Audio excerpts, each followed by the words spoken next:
We have a wealth of knowledge and experience in faith-based development up here, so I'm extremely excited to be able to have our panelists up here. I'll ask our panelists to introduce themselves and then give a little bit about their projects and their work within the faith-based community.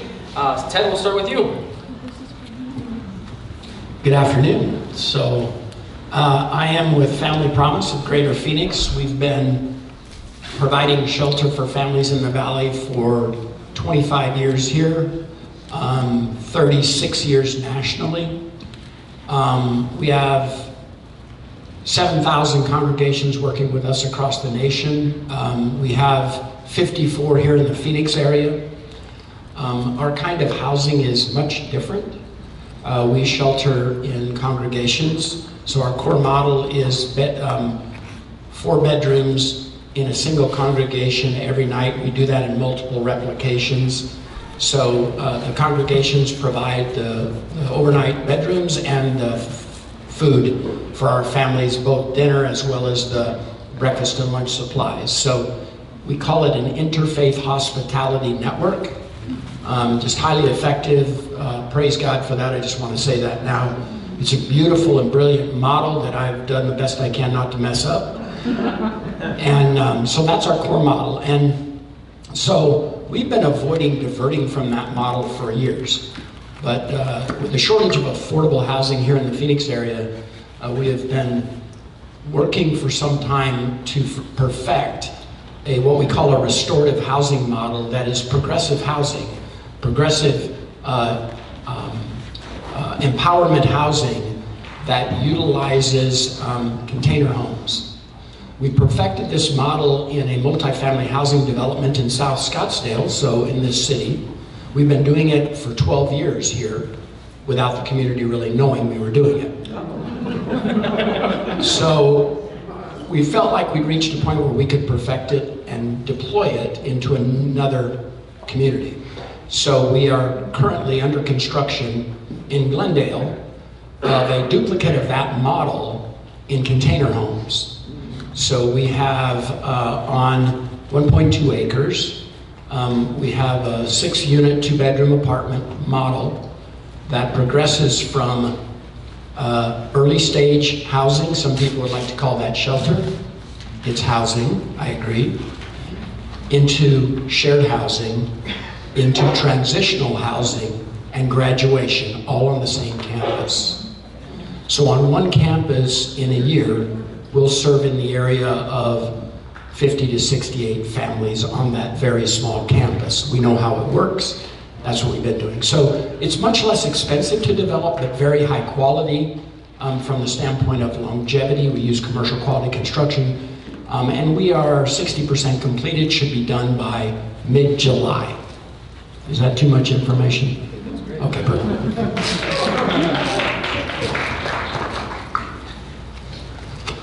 Hi, good afternoon, everyone. I'm Gwen Relf with Rehoboth Community Development Corporation. I am the founding or co-founding CEO and executive director.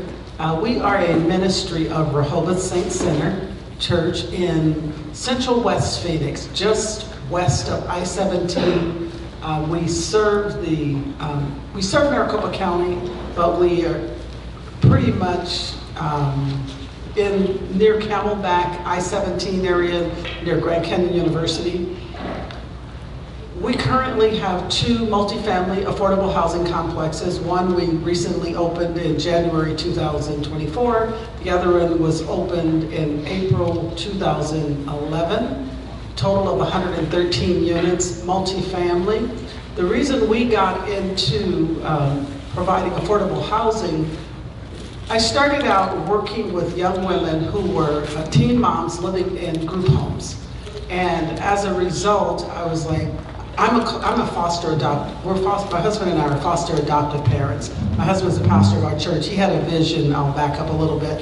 He had a vision of doing ministry outside of the 4 walls of the church. And so as a result, he asked me to come off my job back in 2003. And so I gradually learned the nonprofit work, and kudos to Vitalists. Prior to them becoming Vitalists, they were St. Luke's Health Initiatives. They helped me and the organization with all sorts of technical assistance in terms of workshops and classes, learning how to do just nonprofit work. Kudos to the Arizona Department of Housing at the time. They had a housing institute similar to this, but we did it for 4 months, 2 days a week for 4 months, and we learned how to develop a project. And so that's how we launched our first project back in 2011. Did not do it alone. We had a for-profit developer, just like in the most recent one. We had a for-profit developer to develop both of our projects. In between that, during the economic crisis, we actually worked with Chase Bank and we rehabbed single-family homes and and townhomes to create affordable housing for purchase. We wanted to make sure that we want to be a balance. We don't want to just do rental properties because I think it's good for some families, but right now we're in the housing crisis. It's hard for those starter homes. So we participated in that for a couple of years, working to rehab homes and things like that. But to digress a little bit, we currently serve individuals and families. We started out with the idea that we were going to help young people transitioning out of foster care. Learned that through the Institute, I needed a little bit more teeth in order to get the money. I was told during that whole process, young people don't have money. How are they going to afford what you're talking about doing? I said, you're going to teach me how to do that because I don't know. But when we opened we advocated for the young people to be able to move into our facilities under the guise of homeless and homeless transitioning. We do have set-asides for that. We learned that there was a greater need. And we were talking about, I think I heard her say earlier, how did you get to where you're at? Primarily, we learned that we knew we wanted to do housing. We didn't know how we were going to do it. We went through the Institute, learned how to do it. And as a result, we wanted to work with young people, but that wasn't the end-all be-all. We wanted to do an intergenerational model to connect young people to families and so forth. As a result, though, of us creating the property, we were in an area that had a lot of refugees. It was home to the International Rescue Committee. So they had already placed a lot of refugees. We started getting a flood of calls from people all over the place because they needed housing, family housing. As a result, we ended up opening our doors to young people transitioning out, learned that they weren't ready to transition into a permanent facility like ours. And so those transitional facilities are really good for young people transitioning out until they're stable enough to get into a permanent facility. And so now we have a multicultural, intergenerational 2 projects that are just great community working together in order to provide affordable housing. But that's our affordable housing story. We do a lot more as a community development corporation. We provide supportive services. A lot of it is in collaboration with other organizations. We don't try to do it all ourselves. And we're currently working on a larger project that is due next week. So if you see someone who was with me jumping up and going out, she's trying to finish some things up. But we're working on another project, and we're also working on doing infill work in order to provide affordable for purchase housing.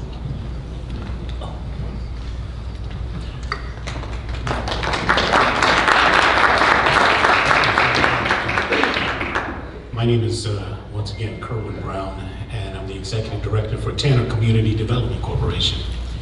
How we got here is interesting because it goes way back before I was even in Arizona or certainly even a member of the church.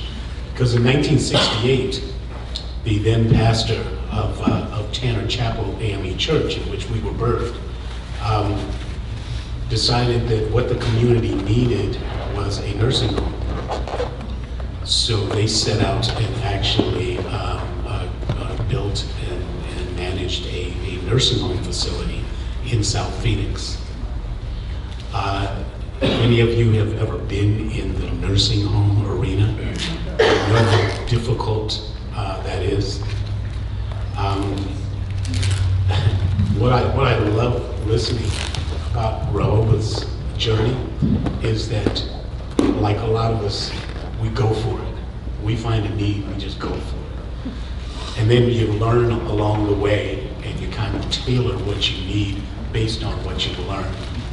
Well, what the church learned was that the funding was not there for them to sustain a nursing home. So they transitioned to independent living senior facilities. And so in the year, this was in 1968, they started this, and I think 1974, they built Tanner Gardens, which was down the street. And independent living senior housing. Successful. Something that they could do. This was well, basically it's a HUD project. They then decided that, bless you, they then decided that they needed to close the nursing home because it was just draining all of the resources. And that's when they went into a partnership, another LIHTC, our first LIHTC property, the partnership that we built Tanner Manor. So now we've got Tanner Manor, we've got Tanner Gardens, and then they built Tanner Gardens, which is in Glendale. So now we've got 3 senior housing, independent senior housing units, which was something that was still very much needed. And it is something that we decided, we found something that we could provide to the community and make it sustainable. So along the way, after that, we decided to do another partnership of Washington Point, which brought us to 5 independent living senior housing units. Lastly, we did something that was brought to us by then Senator Leah Landrum Taylor, who was at a conference in, I think, Boston. And she saw where there was a project for grandparents raising their grandchildren. She came back and decided, you guys need to figure this out. We need one of these. Long story short, because we were able to work with the city officials on a property that we actually demolished and built Grand Family's Place. I love to brag about Grand Family's Place, and I always tell them that tell the story that as much pride as I have in what we've developed and what we've been able to provide for the community and grandparents raising their grandchildren, it's probably our biggest headache.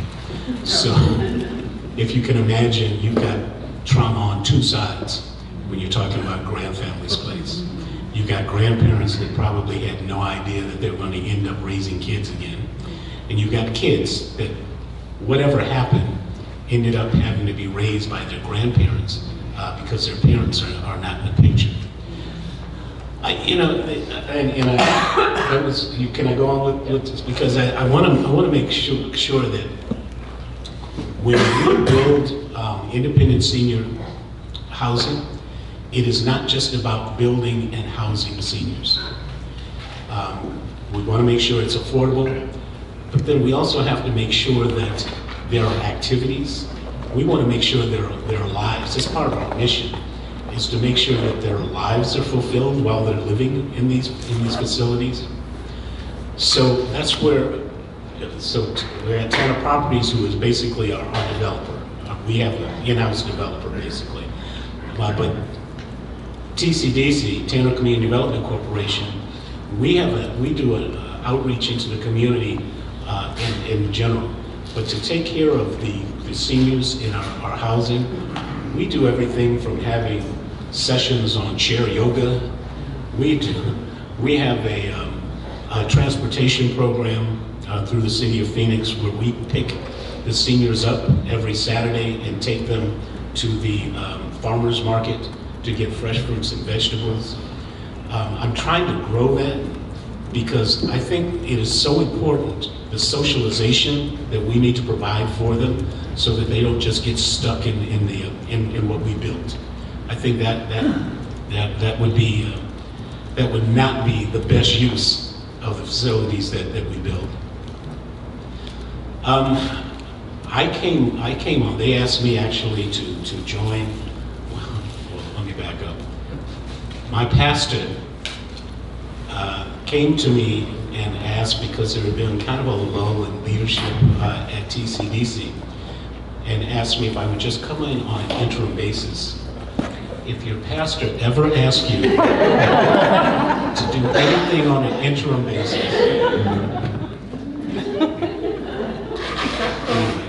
it's been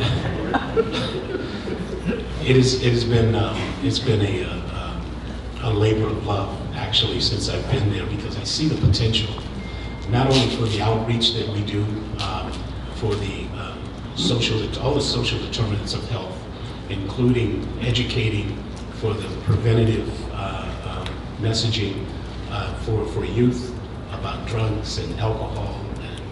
And we have collaboration with the American Heart Association on flavored tobaccos. And, we do a lot of things on an indirect basis when it comes to healthcare, just to try to educate the community on things that they need to know about, so that hopefully they don't get trapped in a lot of the marketing and the social media and a lot of the things that are going on today.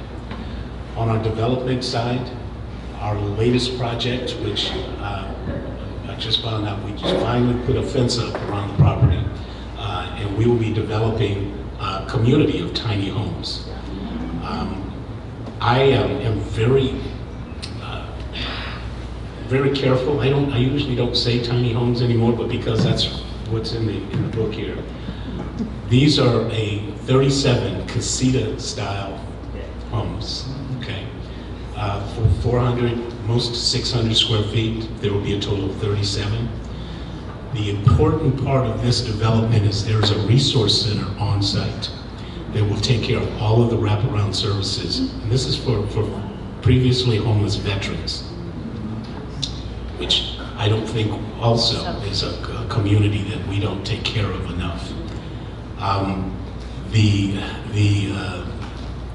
You know, it's really interesting. I had someone tell me not too long ago when they were looking at what we were drawing of what we were building, is that our resource center, wow, it looks like it should be in North Scottsdale. You know, it shouldn't be in South Phoenix.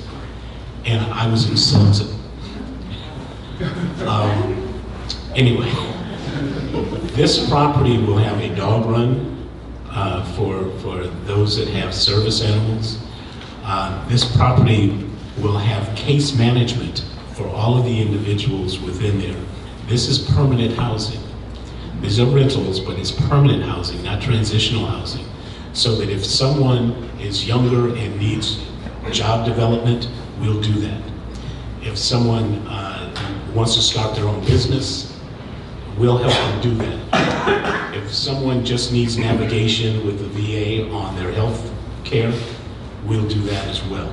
So this is something that I've been told is a little different than a lot of the other communities.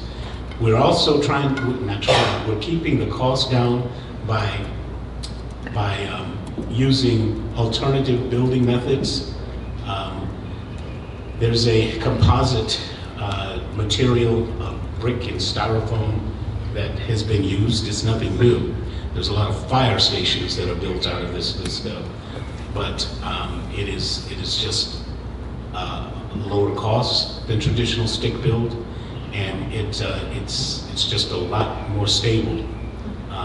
The insulation is a lot better for Arizona heat, and it is something that we're looking forward not to have this as a test. And I'm going too far, but anyway, because our next project that we're already looking at is actually doing more of a family build made out of the same material. So to do duplexes and triplexes out of this material, to keep the cost low, to keep it affordable, and make it for families, the way we're doing this for individual veterans, I'm looking forward to that as well.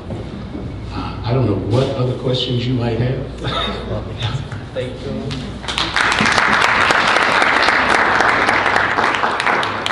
And again, you can see the impact that faith-based organizations as community partners, the impact that they have on their community can't be overstated. That's why we invited this panel up. It's amazing, the work that they've done. I've seen it firsthand. Keller, you said, do you have a question, Keller?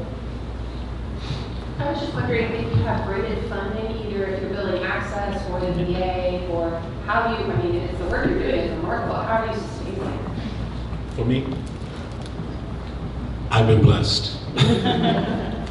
With this project that I'm working on right now, we got a pre-development grant from the governor's office, and then I applied for a construction funding from Congressman Gallego's district on the federal level, and out of, I don't know, 70 some applicants, I think there were 14 that were actually picked to be considered, and out of those 14, I think there were only 11 that actually got funded, and we were one of those. So, and that's over $3 million there.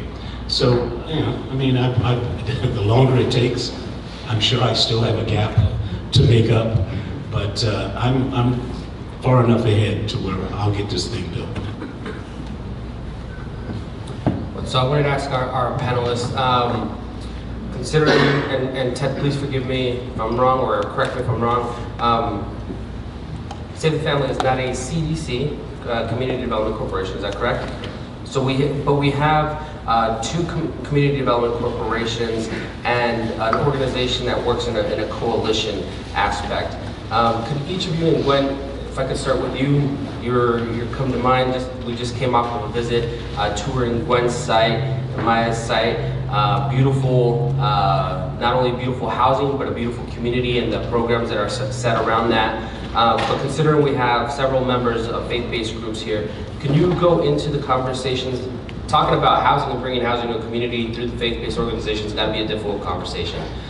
Could you, each of you, discuss how you have those conversations with leadership, how you got to these decisions, whether they were supportive, just some aspects, some insight on that, and how you progressed those? So Gwen, we'll start with you. So mine is a little simpler because I'm married to the pastor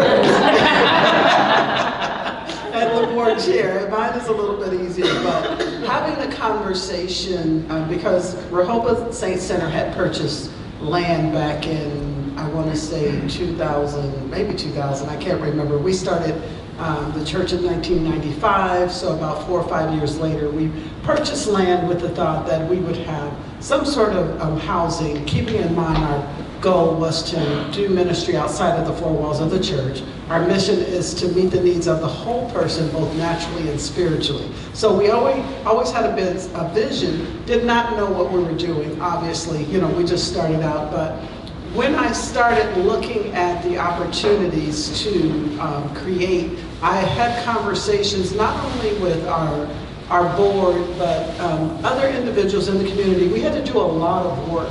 I heard someone say earlier, because of NIMBYism, when we first started, the word was on the street. Now, we were already working in the community a few blocks over, having worship service every Sunday and all the activities that our church did. But the word on the street was we were an out-of-state developer, and they were going to stop us. And I was like, okay, this is what we're going to do. We're going to go in and we're going to meet with the people who believe they're in charge, meaning those folks in the community who are the gatekeepers. And we invited them to our church. And we had this big display of this is who we are, this is what we're doing. Granted, we had already started working with young people transitioning out of foster care. That was our signature program. And so we explained to them, we were working with not only these teen moms, by then I was working with 7 or 8 group homes. They were coming into our ministry on a weekly basis. We were teaching life skills. And so I said earlier, foster adoptive parent of 2 children, and I was not going to be the person who took all of those hundreds of children into my home. Not after that. I mean, I love my children, but it was just a bit much. So we said we would do something a little different, and we advocated, like I said, for them to get into housing. But having conversations with the people in the neighborhood, those neighborhood associations, and talking to them about, I'd like to say, if we can stop calling it low-income housing. I know within our mindsets, we know what affordable housing is, but most people ask me when they see our property, people think it's market rate, both properties. But a lot of times people will approach you, is this low income? Is this Section 8? And I said, it's for people it's for all types of people. It's for working people. These people work hard. These are probably people who serve you. So it's called affordable housing. The reason it's affordable is because there is a subsidy on the back end, but they pay rent, whether they're on Social Security, whether they're on, they have regular jobs or whatever. We have people who are starting their own businesses because that's part of what we do as well, teach people to start businesses and support that. But we need to reframe the conversation in our communities about what it is that we're doing, especially within churches. You all have land, and that's what we started with. I was told land is gold. So if you have land, you can do this, and we can partner with you. We can help, consult. There's a lot of people in the room that can help you, but I knew nothing. I worked for a corporation. And when I came off my job, I started just searching. And like I said, Vitalist was my lifeline eventually, because I even went to ASU West trying to learn about this stuff, but they didn't know anything either. Even though they now talk to them, the students at one time, to learn how to do that. But we need to really consider the resources that we have at our fingertips and not just say, oh, that's too much. There are people who can help you through it and walk you through it, and that's how we did it. So Family Promise, when the leadership began talking about this possibility of expanding into housing, there were a few key pieces that we needed to consider. One of them is we're a dual mission organization. So we're not just congregations serving families who lose their homes, but we're families who've lost their homes helping communities of faith live out their faith. So that combination was really critical to our next step. We don't want to change that part of this formula, but it's the Lord's part of this formula, and we're not going to change it. So one of the things that we felt like was crucial with us, I'm going to give the Lord a lot of credit for this because it was a stumbling process at best, and that is that we have so many relationships for so long with the faith community here in the Valley, both churches and synagogues, that we wanted to honor the small scale land availability they had on their properties that they wanted to become missional. So we developed this model based on small scale. And that is a very different kind of development. So for example, in our case, very different than LITEC developments, we're looking at properties that are an acre or less. That's what we're developing housing on. And we have the model to do it. So we designed a platform or a model that utilizes container homes in a configuration that has not been done here in the Valley. And that is, we joined them together to get really high energy factors on them. We have sprinklers in them to avoid all of the fire concerns that you see in manufactured housing or mobile homes. We wanted commercial grade materials. We wanted them to last 50 years, not 20. So we did this in a way that was small scale, innovative, cost effective. So I'm going to give you some insights about that. Cost per unit.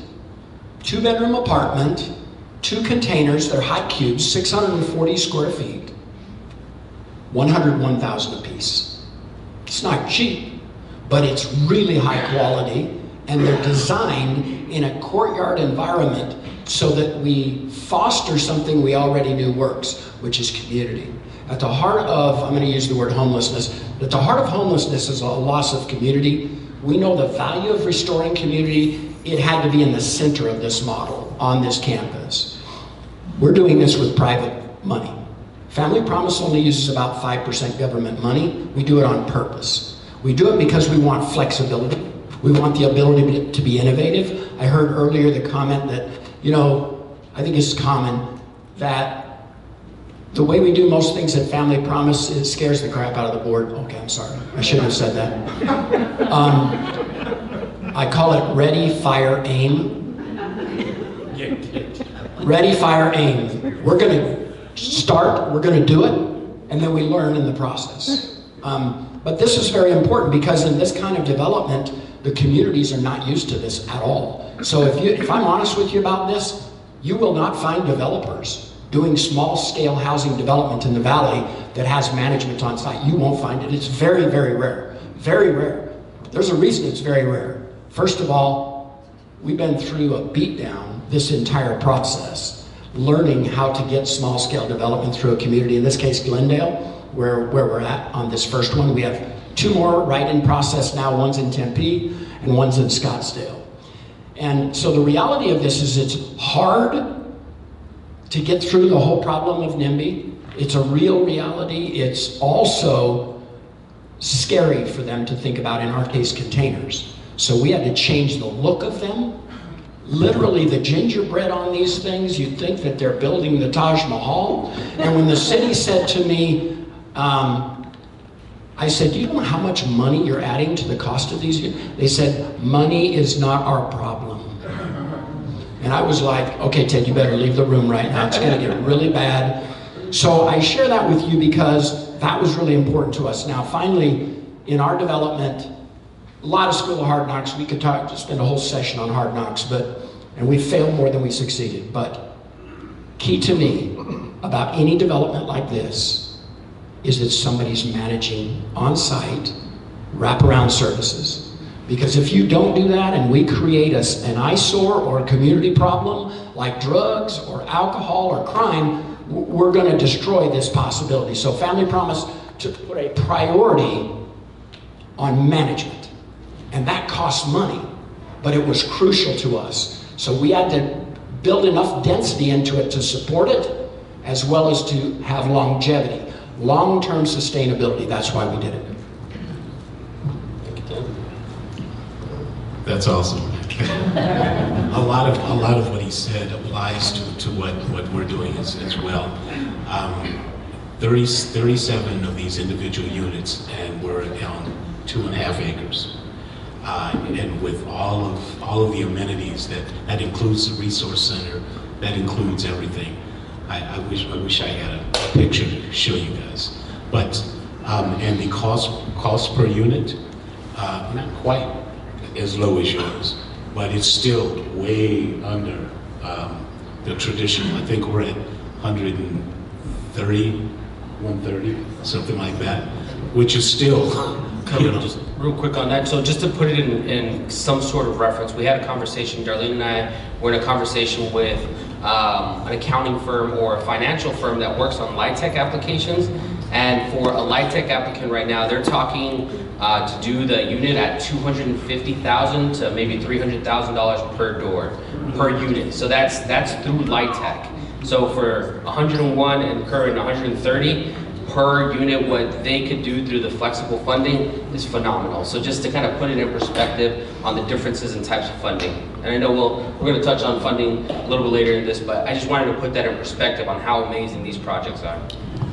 How we got this through, when you talk about board and everything, I was also very, very fortunate because my pastor is also the chairman of our board, and our church actually, like I said, going back to 1968, was all about doing for community, and I think that's where we have not lost focus on whatever we're doing. It is about the people that we're doing it for.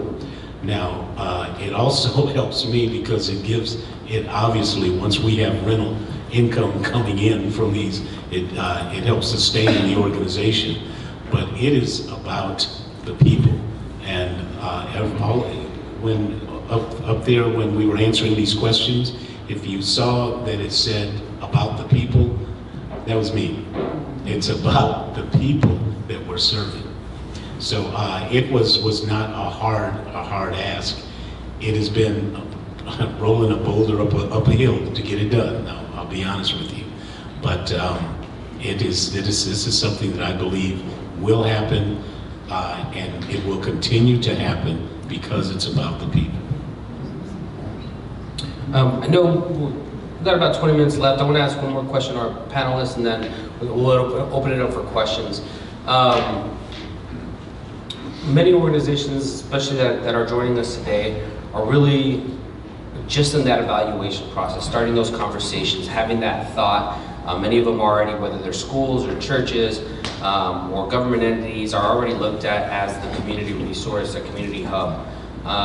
What would you, I guess, recommend? What's some advice on starting this process? How do you have start these conversations with your congregation, with your leadership, on how to take this on? How do you come to that decision to say housing is something that you want to do, and what would you recommend for them as they're starting these conversations?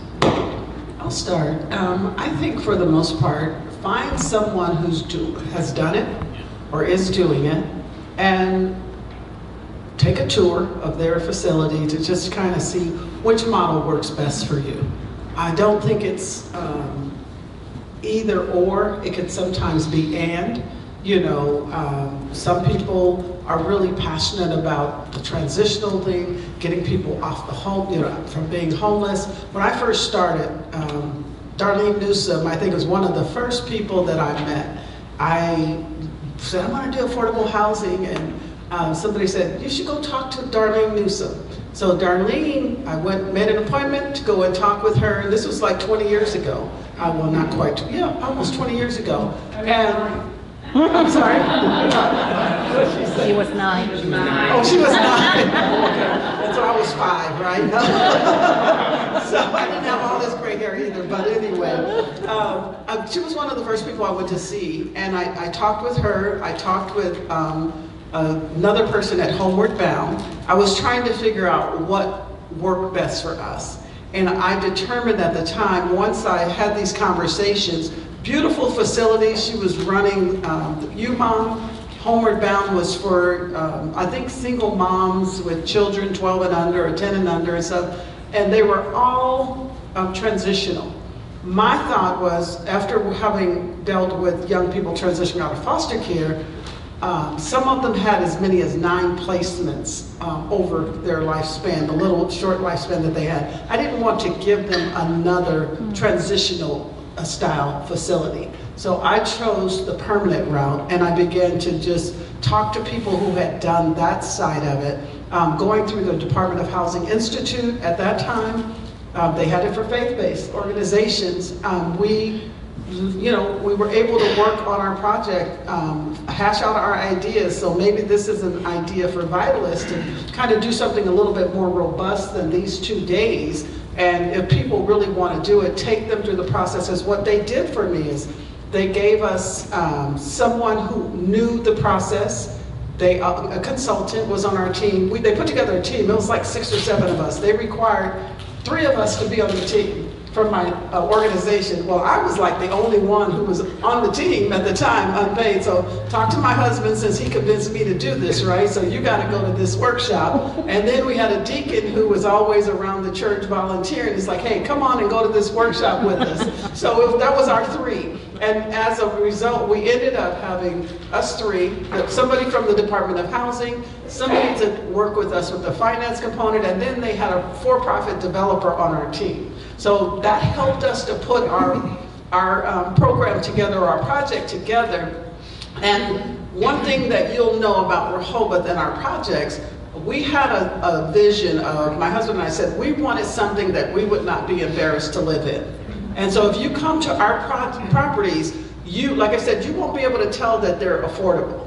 And over the 11 years that we've been in existence, or 13 years now that we've been in existence for Rehoboth Place 1, it's still in very good condition, because we have talked with the residents and let them know, this is your property.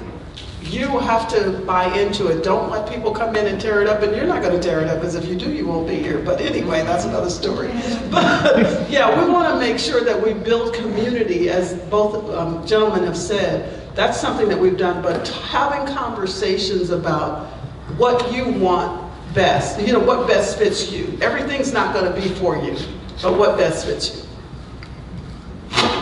So, congregations. I'm going to begin with what we started with earlier. For me, the key for congregations is to start. Yeah. Do not get tied up in all the answers you have to have first. Start. Most things die before start. Trust him. He can work with you. Number 2, pray.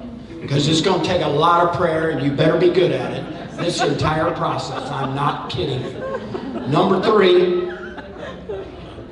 what we've decided is that churches or congregations, because it could be synagogues, it could be mosques, don't need to be experts at development.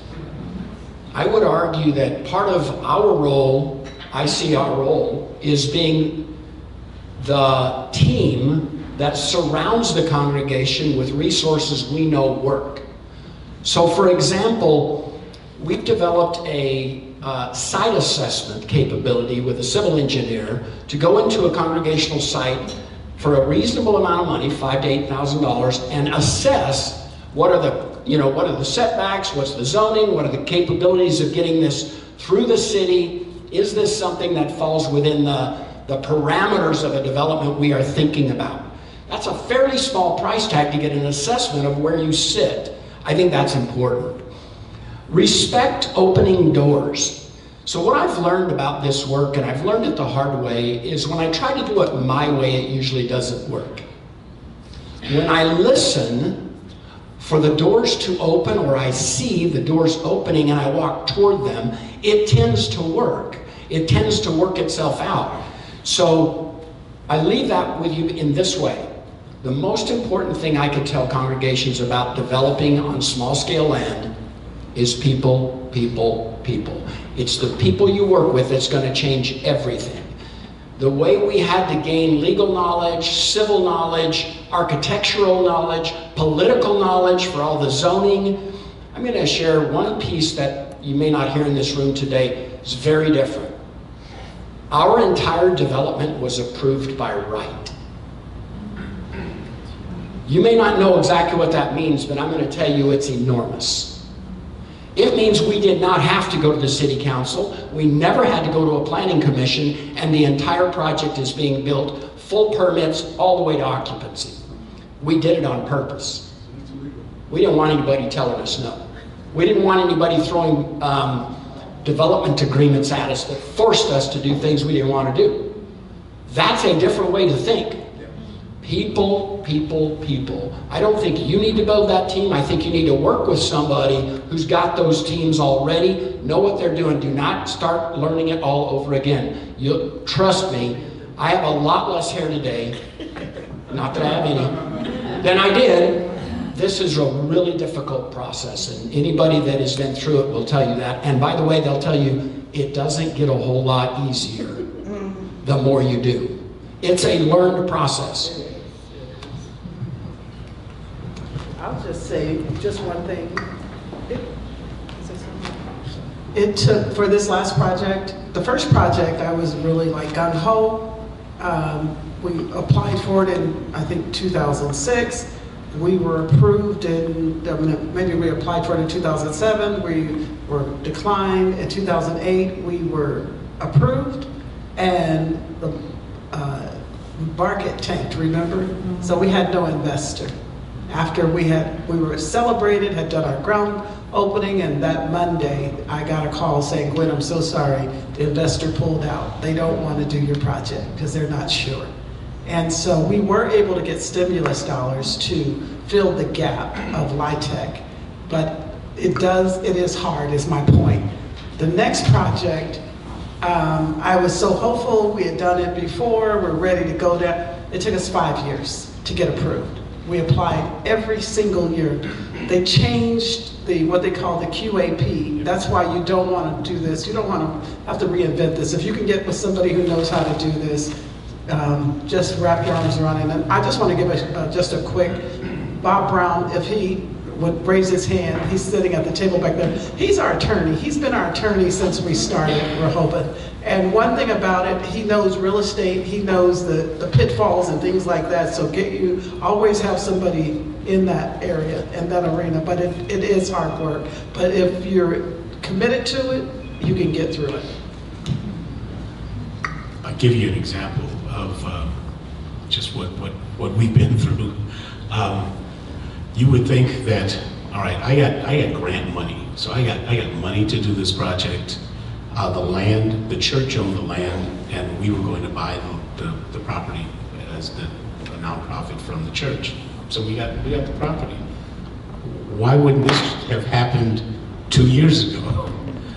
And once you start dealing with variances, once you start dealing with we found that there was a pipe that shouldn't have been under the property that we had, that we were told it's our problem. We didn't put the pipe there. Then we had to, dig holes to find out, so how are we going to tap into what's existing under the property to make it? Every time you go and the city gives you something else to do, it's going to be 2 to 3 months before you hear back from them. And then they won't tell you everything that they think is wrong. They'll wait till the next time and they'll find something else, and it'll be another 2 to 3 months before you hear back from them. 5 years, okay? It has been, a total of, I think, three years for us so far. We just put the fence up around the property to hopefully have our groundbreaking in the next few weeks. So know that happens. Yes, ma'am. Is there anything we could do to speed up the city? Have you looked at it? When you find that out, and I thought, look, I know people in the city, I can make them phone calls. I'll make this happen. No.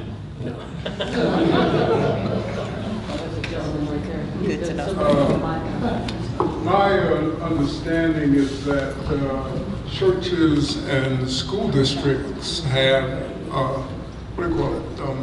some ability to go forward with projects without going through all of those circles.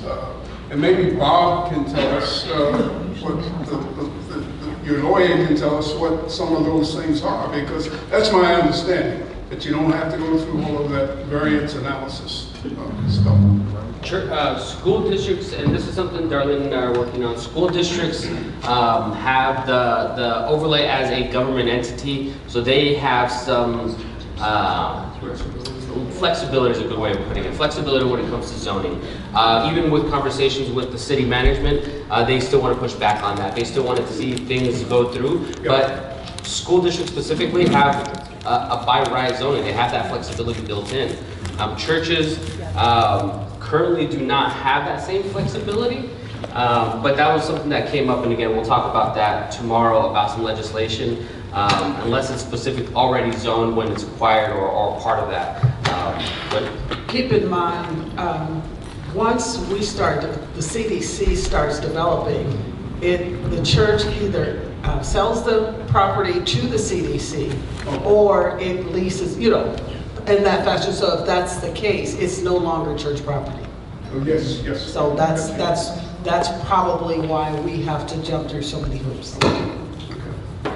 Okay, time for a few questions here. Any questions? Comments, concerns? Well, maybe a lot of concerns after this, but it's still doable. It is still doable. I think the big thing, go ahead. I just hope, we're all being brutally honest with you, but I wouldn't change a thing. As far as not going to do this. I continue to learn so much. And remember, this is about housing people at an affordable rate, so that they will have somewhere to live. There is, I serve on the Morrison Institute advisory, and there was a paper that was put out by the Morrison Institute that talks about if you have somewhere to lay your head, how it mitigates so many other issues as far as drug abuse, as far as family abuse within the family, alcoholism. You need somewhere to lay your head, you know, to be able to get up and see the sun shining in the morning and go forward. So that's why I do what I do. I'm sure that's why we all do what we do, no matter how hard it is. We'll continue. So go. I have a question. So, and this may be a dumb question, but we're just going to pretend like I don't know what I'm doing, because I don't. So we have I'm curious, so as a nonprofit organization within yourself, do you have to give the land or sell the land or do something different to be able to develop the land? You know, because that's what, what I heard you say was, so we're not, it's kind of a different situation because, the Sisters of the Blessed Sacrament own all the land. It's a religious order that owns all the land.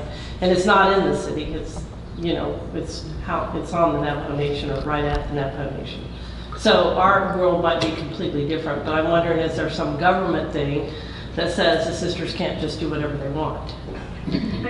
That I can't answer, but what I can say is that if you have the land, you have to be able to show, if you're the developer, then you're already the owner. You just have to show that you have it. If you're trying to go for federal dollars, I'm not really sure what type of funding you're going for, and it's really tied to funding.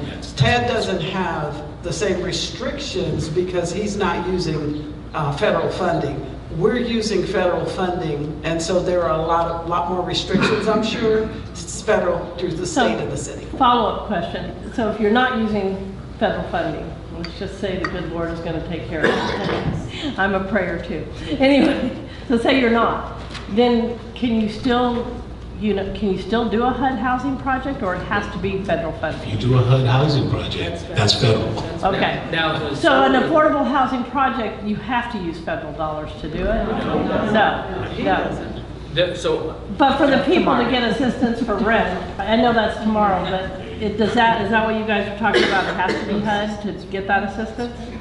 Oh, for us? Yeah, it doesn't have to be HUD, it doesn't have to be an affordable housing project for people to get assistance. So two different things I think that you're talking about. Some people confuse Section 8 housing with affordable housing.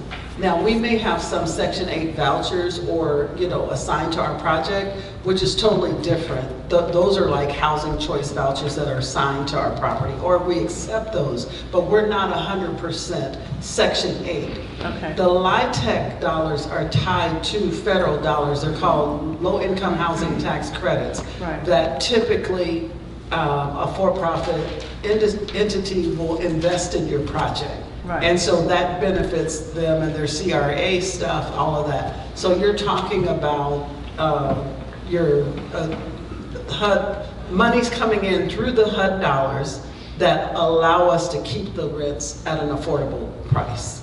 So different than what I believe Ted is talking about, and he can speak to that. Okay. Well, I mean, a lot of research is required. I understand that, but I was just curious. So I thought I would speak really quickly to this, the challenge of land and all that. In our case, we're preferring to keep the zoning and the ownership in the hands of the congregations. But it does, I remember, I'll never forget it. My banker looked at me and they go, this is so exciting, and can you give me can you send me the title? And I said, it's a lease. Oh. It's a whole lot different animal, a lease. So we had to navigate a lot with the lenders to make sure that they bought the idea of a secure long-term lease, 20 years plus, that they could secure enough collateral on that kind of a property to be able to finance. So it's a part of the finance deck that makes this work. So I would argue, there is some creativity to how you lease, and so that you don't give up that property. Our desire is to hold the zoning that is in place. The privileged zoning that churches have is important to us. So just an important piece of a formula. I think closing, I know we're right at time. I'd just like to make a quick comment. I want to give a shout out to the Halley Foundation and for the Chase Foundation. They're partnering with Vitalis to help build support and capacity around these types of organizations. We've worked in housing on school properties for 3 years now. And this is an extension of that. And we understand the importance of that partnership, and without funding from Halley, from Vitalis, from the Chase Foundation, we wouldn't be able to do this. And a follow-up to this lesson is we're going to be looking for partnerships with churches, similar to what we did with our housing on school properties. For those churches that need that partner, Vitalis will provide some funding to help find that partnership to do, and I'm going to say feasibility as opposed to pre-development, to start looking at some of that preliminary information, to have that capability to work with somebody that can navigate some of the zoning, understand what's underground, to see if it's even possible, to help answer some of those early questions for you as a congregation or a school, whatever that may be. So Vitalis will be working with folks to see how we can help bring those partnerships together and provide some funding for that consultant work. I can't do 3 consultants anymore like we used to. That was a different program, but we're still looking forward to that. So if you're interested in participating in the cohort, looking at building that partnership, please let us know, either Darlene, myself, Gino, we'll get your information and we'll follow up with that. Gabe, real quick one, I would suggest that people in this room get involved with the Urban Land Institute. And Gabe, you all should be involved with them, because you have to pull those developers into this conversation. What they're trying to do in the state legislature right now is pass these bills that say no zoning. It's going to be like the short-term rental thing in 2016, because they're pushing to change the laws. They ought to be a part of your community and your friends. So go to the Urban Land Institute. If you need somebody, I can give you leads. Urban Land Institute's a great resource. And on that, I know we're at time, so if you could help me, one round of applause for our